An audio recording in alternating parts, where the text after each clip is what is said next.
Hey, what's up guys? Nate with Bean Patch Seeds here. So today we're gonna do a little targeted pollination. And when I do that, I like to use pollen containment system. A lot of people use baguette bags, basically a paper bread bag, and that works just fine. I prefer to use PBS bags. They are basically a mesh bag with a window on them. You can leave them on the plant for longer. Ultimately, you could leave it on a plant full term. And the benefit of that is you get consistency. You know that there's not going to be any pollen contamination. Even though that's relatively unlikely, seems like every year when I grow outside, I get a couple of seeds, and that could either be from intersects or that could be from just rogue pollen floating in the wind. But if you want to have consistency in your progeny and know that there's not any pollen contamination, so to speak, it's really nice to have these products. Right now I'm using it to essentially segregate half of a plant, keep that in sensimilia form, and I'm going to pollinate the lower half.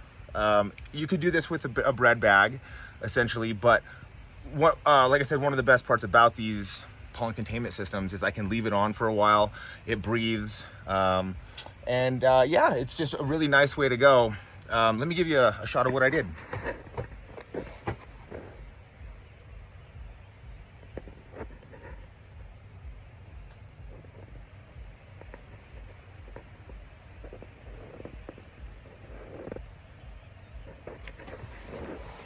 Okay, so I'm gonna be pollinating these lower branches right here.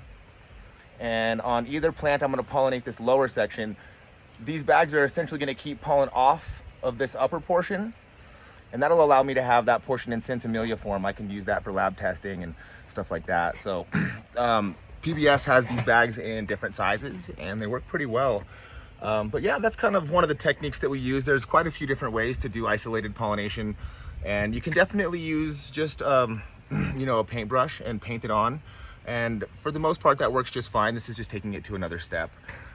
When I pollinate, the way that I do it is I like to use a makeup brush, and I dip it in my container, and my container that I use, I make sure that it's dark glass, and that keeps sunlight out and makes the pollen last longer, and I store the pollen in the freezer.